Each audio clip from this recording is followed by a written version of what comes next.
such a genuine gem. Thank you for clicking on my video. I'm Brooke McKenna, but today's case is about the survivors of the real-life orphan psychopath. Now, when reality is worse than a horror movie, you can't begin to predict what really happened.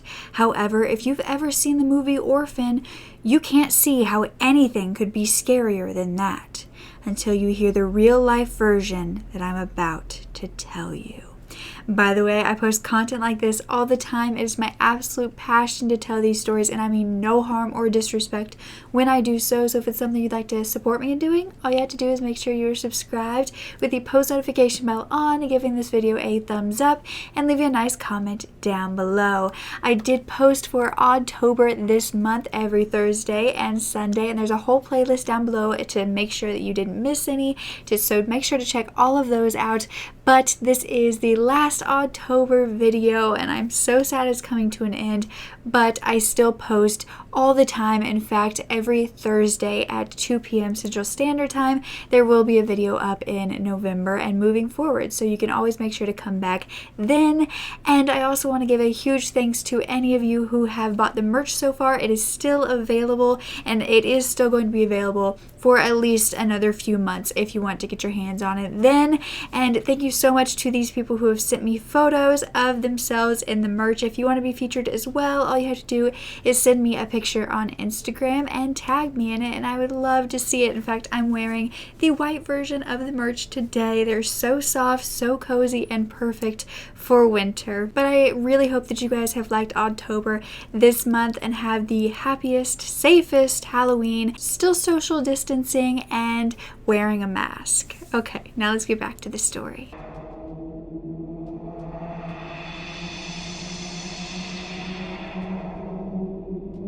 So it was 2005 in the Czech Republic, and the Marova family lived in a place called Kurim.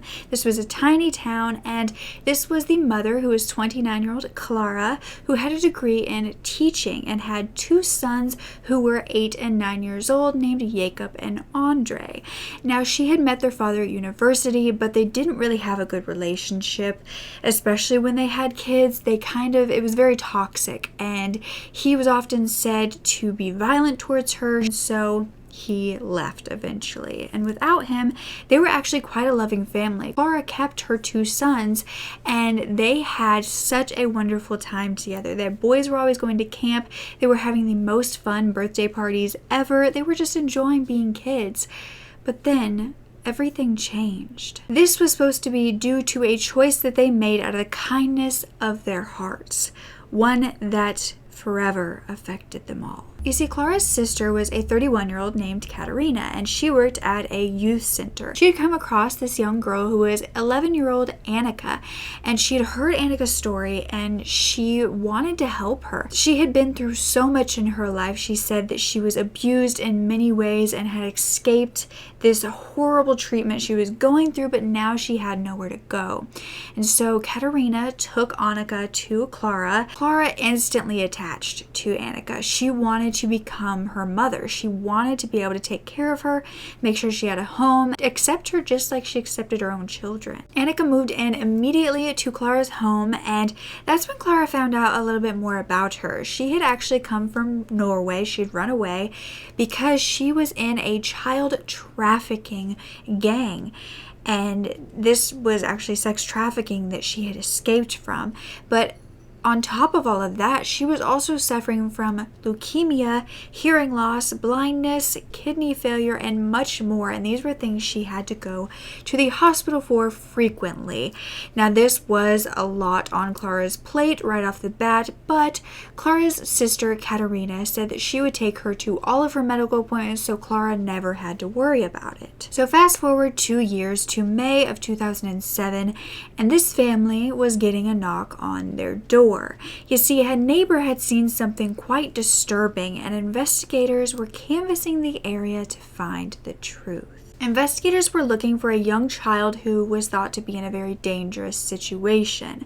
You see, this neighbor was named Edward, and he had just had a newborn baby. He had installed a baby monitor so he could watch the baby. And you know, the whole thing about baby monitors is that the parents have one, and then the child has one in their bedroom. And so the wireless signal can pick up between the two, and you can watch your child to make sure they're okay. Everybody really knows what a baby monitor is. However, a lot of people don't realize that if you are nearby another baby monitor that's the same brand, that signal can be picked up by them. And one day, Edward didn't see his baby on the monitor. He saw a young child who was naked with his hands tied up behind his back in a concrete room. He was eating off the floor and sometimes out of the hand of a woman's hand that was off screen. Edward immediately called the police and showed them this footage, and they realized that the baby monitor had picked up a signal that meant that it was nearby, and that's why they were going home to home looking for this child. Investigators just had to find them, and they were going home to home finding nothing until they came across a little yellow house, and they knocked on the door and it was opened by the Marova family. So Klara and Katerina immediately said that they could come in and search for whatever they needed to look for. They allowed the officers to search the property, but then the officers got to a door. This door was locked, and it was thought to be kind of like a pantry type small room, and immediately this family said that the officers could not go in that room and they were not going to unlock it for them. Investigators had a horrible feeling about what this meant, and they immediately called the fire department to knock down the door to be able to find out what was really inside. Inside, they found a tiny room with feces all about, and then they found the child. This was an 8-year-old boy tied up and filthy, and he was immediately taken to the hospital to be examined to get some treatment, and meanwhile, Klara and Katerina were arrested. The boy was found to be one of Klara's sons, the 8-year-old named Andre. He was extremely dehydrated, and when he became more stable with his health, investigators began to question him on what he had been through, and that is when Andre was spilling everything that had happened to him, but he also believed that he was the reason for it and that he should have done better in order to not get this treatment. And his brother, who was Jacob, was spoken to as well, and their stories matched. These boys claimed that they had been burnt with cigarettes, whipped with belts, dunked into water until they were about to drown, as well as given electric shocks. They were both sexually abused, kept in cages where they had to do their business in these cages and could never clean themselves up. They were handcuffed to tables. There was no blankets for them to lie on.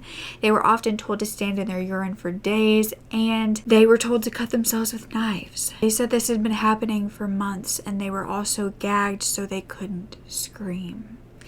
It was even found that Andre had been partially skinned, and he claimed that this was because other people, other adults, relatives, ate his raw human flesh. This was a story that sounded like a nightmare, but this is what 2 little boys had endured. They also had a sister, Annika, who was 13 years old at this time and had been adopted about a year prior, but had been with them for about 2. And she said that she hadn't been harmed at all.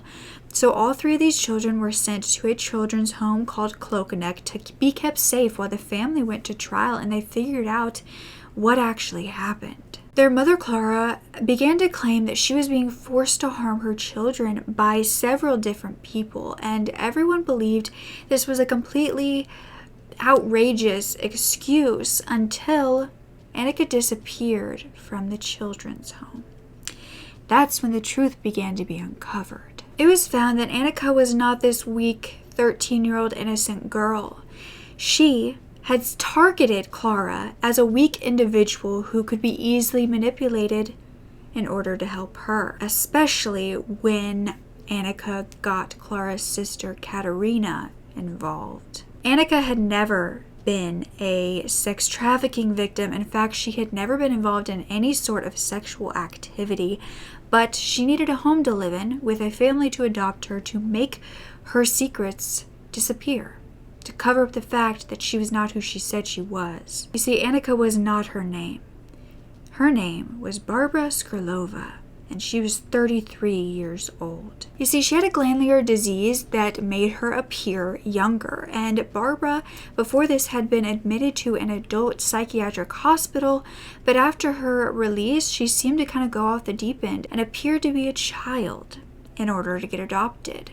Her main mission in all of this will be discussed later on, because it was much more than just wanting a family. Klara began to claim that that made sense because one of the times that Annika was in the hospital, she had got a call, Klara had, saying that Annika had been kidnapped.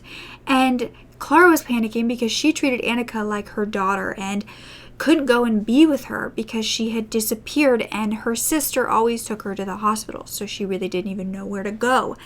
But later, a few weeks later, Annika returned completely fine, and it turned out that she had just taken a trip to the mountains to get away. But it's not believed that Klara knew that part. But Klara was still really protective over Annika, and she knew how much she had been through, so she wanted to make her life as comfortable as possible. And that is when a doctor reached out to help Klara with Annika's treatment, and she was ecstatic at this, to have professional help. Klara claimed she had only met this doctor once. It was in the dark in a vehicle, but the doctor had all the right paperwork and knew what to tell her to do, and so she listened to him. They exchanged phone numbers, and the doctor began to message Klara, telling her what to do with Annika to make her feel more welcomed, and so she could adopt her. One of which was to rub Annika all over her body, especially her crotch, because this would make her happy, but the demands just became worse from there. With everything Klara was doing for Annika, her boys were being put on the back burner, and they actually went to stay with their grandparents a lot during this time because they were not getting enough attention from their mother. But Klara was getting ready to adopt Annika at this point, so she figured that everything would kind of, go back to normal after that. But it just got worse because the doctor started telling her that that wasn't going to happen because Annika was saying that Klara's boys, Andre and Jacob, were being mean to her and she could not adopt her if they were. So willing to do anything to help Annika and wanting to adopt her, Klara asked how to fix this, and the doctor said the boys needed therapy, but they needed parenting that was harsh, they needed tough love, physical punishments, and that is when the beatings began. This wouldn't be enough for the doctor, though. The doctor said they also needed shock therapy at this little cottage outside of town in the middle of nowhere. So Klara and Katerina took them to this little house where there were 3 other adults, and they were all there to torture these boys. All the while, Annika continued to say that these boys were being mean to her, so the torture continued. Except they also tortured Annika, or so the boys thought. You see, the plan was that the adults pretend to hurt Annika as well, to punish her, so that the boys wouldn't blame her. But after all of that, the doctor said that the family was finally ready to adopt Annika.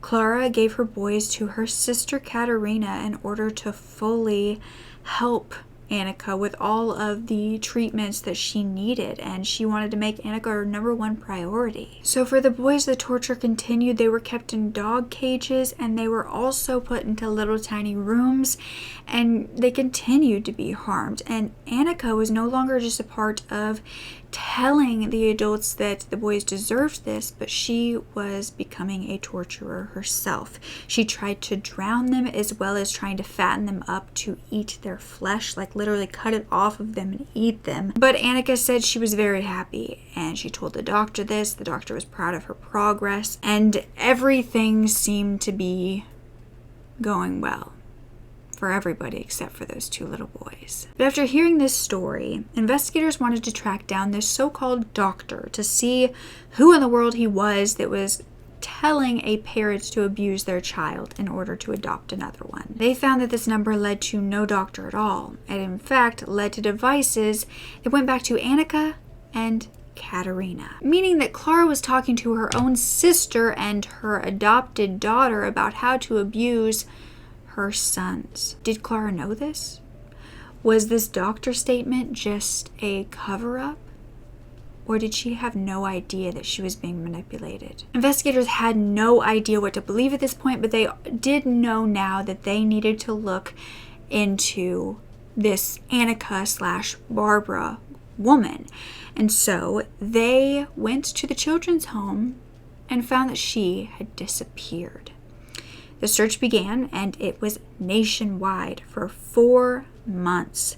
They had no idea what she had gone. It was said that she possibly infiltrated another family and tricked them into thinking she was a child as well. After these 4 months, there was finally a tip. This was all the way in Norway, and it was about a little boy who was telling very strange stories at school. This young boy named Adam began going to school and acting very strange. He would tell teachers strange stories about him being sold to pedophiles by his father and being sexually abused by different adults.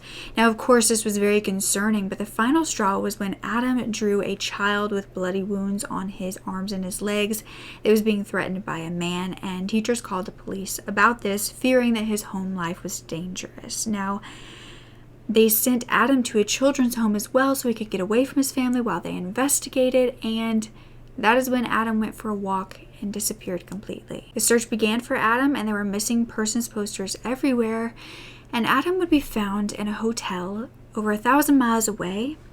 But it turned out that Adam had fooled his teachers, childcare workers, and a ton of people, because he admitted that he was Barbara Skrylova. He'd once again bamboozled a family into believing he was a child. Or did he? You see, she had shaved her head, gained weight, bound her breast, and had a woman enroll her in this school. This Adam that he was going to school as was actually a real child who was away from his parents at this time. It's believed that the parents of this Adam boy actually helped Barbara do this and knew that he was Barbara. However, then they came forward saying they did know it was Barbara, but she was very scared and they didn't know why, and they didn't do it to deceive anyone. They just believed it was an emergency solution to help her out. But Barbara was now in police custody, and she was deported back to the Czech Republic after a psychiatric evaluation, and there's pictures of this. She's carrying a coloring book and a teddy bear like she is a child and appears tired and terrified. She was going to be interrogated in the child abuse case of the Marova family, but investigators believe she had much more to do with the abuse than just being a witness. It was believed that she was the reason for this abuse and one of the abusers. She had manipulated everyone into thinking she was the #1 priority and enjoyed watching this abuse. But Barbara claimed she was completely innocent. She said that Klara and Katerina were the main instigators and tortured all of them, including her. But she had previously said she hadn't been touched. Thankfully, the court did not believe her, and what was believed to be the true motive was then found, and this is a crazy one. You see, every person involved in this case led them back to one man, and his name was Joseph Skrylova, Barbara's father. You see, he was a part of something called the Grail movement, and this was a cult-like organization, a religion, you could say, that started in Germany in the 1940s. Now, it was created by followers of author Obdruschen, whose real name was Oscar Ernst Bernhardt, but he believed that he was the servant of the light and was Moses in his past life. He had written a book called In the Light of Truth, The Grail Message, and a settlement for all of his followers was created shortly after, but then he was arrested and put on house arrest while everyone else was forced out of the area so it could be used as a Nazi training camp. This book was said to present a complete picture of creation itself. All of the questions people had about what happened in the universe, just any questions somebody could have about life itself, was said to be answered. It was said to not bring a new religion, but helps you on the right path to be a true human being. It's based all around reincarnation, and there are actually 3 main parts to this message, which is the law of gravitation, which affects a person's inner life, weighing down their thoughts, the law of the reciprocal action, in which everything is connected, kind of like the idea of karma, and the law of attraction of homogeneous species, which states that things that are alike will stick together even on a molecular level. Now, although this doesn't sound too horrific, it was said that some of these members were members that did questionable things. They treated women like slaves due to the ideals about why different sexes were created that was presented in this book. They were also thought to cannibalize their own children. However, this was found to be false news, these more violent actions of the members. But there is a real movement that is all around the world that is still happening today. But the thing is, they have different sections of this religion. They broke off into little, I guess they're called circles, the grail circles that they have broken off into, in which they all still communicate, but they're on their different sort of paths. And this is due to the fact that in 1990, Oscar, the creator's daughter, created a will that left the rights to the writings to the International Grail Foundation. And many weren't happy with this, and they started creating their own beliefs and religions and kind of separating themselves and still using the main Grail message as their basis, but coming up with things that they wanted to create. And in one of these Grail circles that has been created, Joseph Skrylova, Barbara's father, was said to be a part of this and have his own circle that is thought to be more like a cult. With the kind of members that they had within this cult, they were able to get Barbara legally registered as Annika, a 13-year-old girl. Now, her purpose was believed to be a idol for worship, and she was to get members to prove their devotion by basically performing a physical devotion, and that would be abuse or torture of somebody. So she would get them to do so for religious purposes, and that's why they believed they were doing so.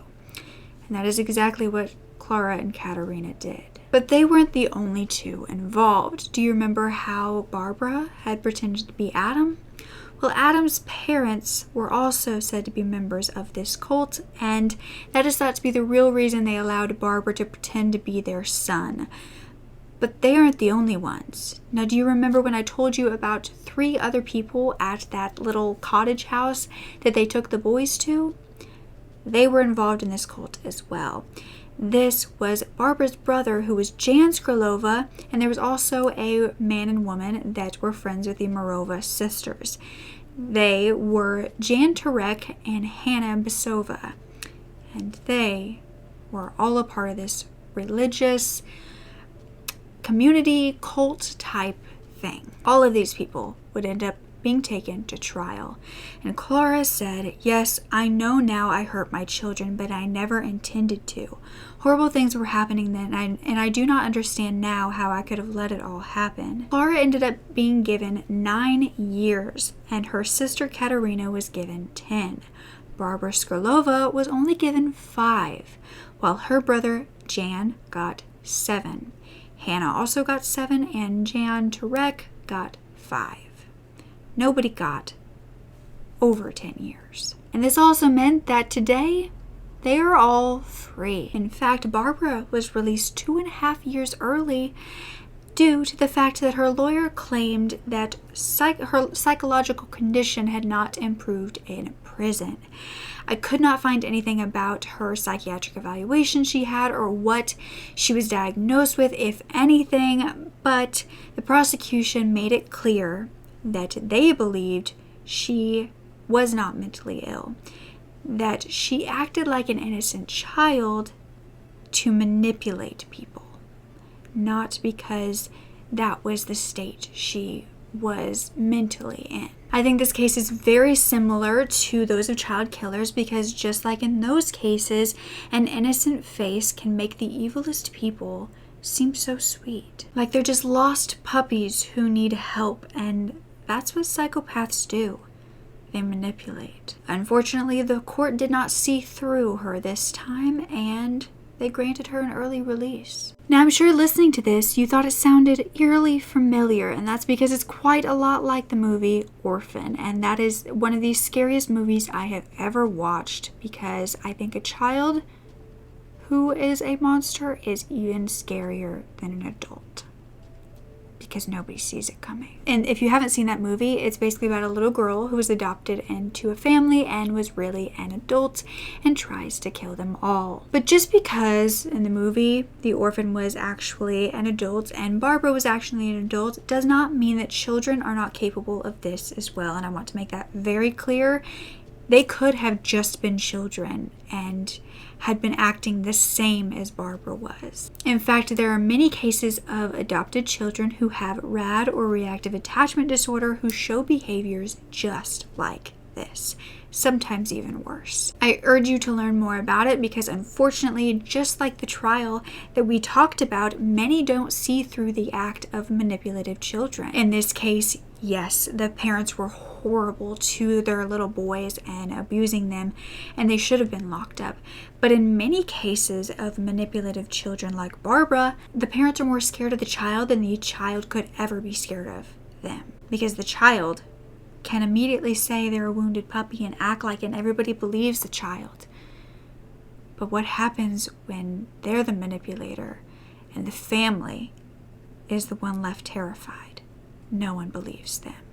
Thankfully, the two boys, Jacob and Andre, are said to be doing well today. I couldn't find much, but Andre did post on Facebook a status that said, if you get hurt by somebody who took the benefit from you with high hopes, learn to respect him and take him as the biggest teacher of yours. Because if your life is going smoothly, you become a delicate person. If on the other hand you experience tragic circumstances, you develop inner power and courage to face them.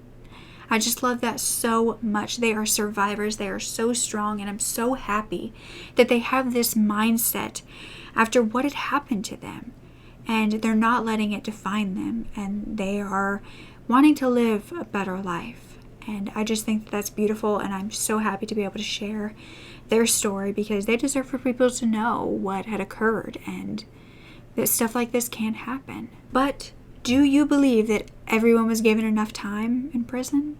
Or do you think that there should have been more? Do you think Klara was forced into doing all of this or any of this, or did she do it willingly?